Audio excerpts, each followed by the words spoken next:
This edition of the Ridley Report is brought to you by WeUseCoins.com.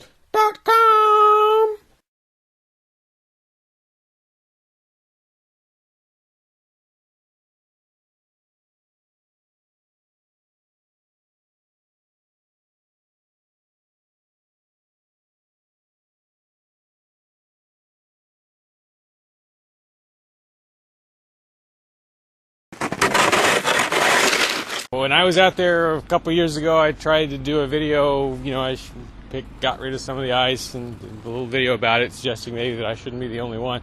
I don't think anyone even paid any attention, unless I'm missing something.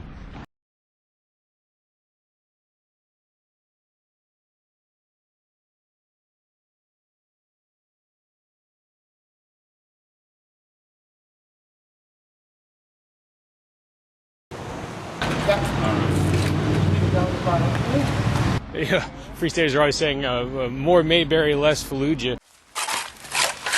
I'd like to say more Mayberry, less Move. If you remember Move, they were the communist-leaning commune in Philadelphia that was burned to the ground by authorities along with most of the neighborhood. Why? Well, because they were perceived as sort of a threat to the neighborhood. Their demeanor and actions didn't really always do much to help ease that perception. Initiation of property tax resistance. Simply put, I bought this land here under the impression that I own it. It should be accompanied by and thus associated with some sort of improvement to the neighborhood.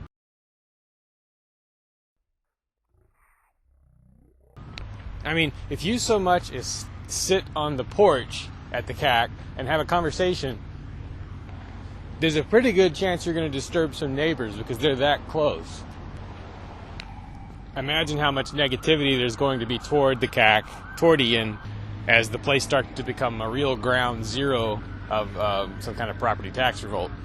Because a lot of things will probably have to be done at or near the CAC to harden it in some way against the authorities. Once that 3-year mark is crossed and the place can be seized, there's going to have to be quite a few people there at all times so that when they come for it, the maximum stink can be raised. But again, it's in such a residential neighborhood that the stink is going to be a double-edged sword. My expectation would be that on the day they come for the house, the authorities will impose... Well, actually, before they even take it, they may impose an exclusion zone, which bans any number of people from being at the house. On the day they take it, they will probably block roads leading to it. The way you handle that, maybe, would be to create scenes of some sort at each of the roadblocks, or to occupy some piece of town property in response, peaceably, expecting to be dragged out of there. But the goal here, I think, probably should be not just to maximize publicity, everyone already knows that, but to trigger a sort of second or third phase in the property tax revolt, to inspire someone else to do the same thing, hopefully 10 or 15 someone else's.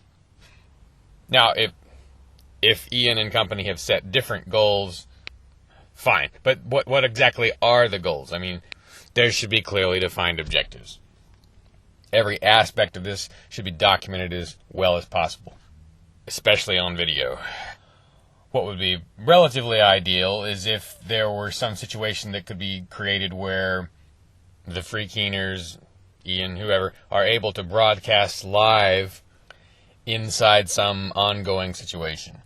So would that require barricades of some kind? Would it require boarding up the windows?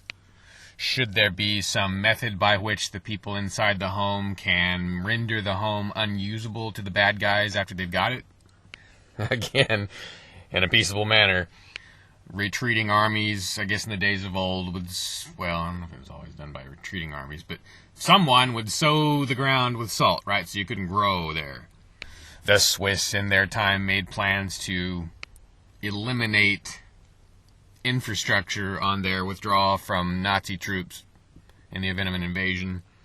In our less warlike situation, what are the options for the free keeners? Are you in favor of this? Then why do you use this?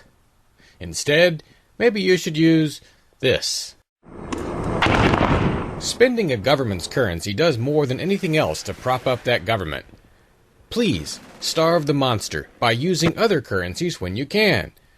The most exciting of these is Bitcoin, the currency of peace.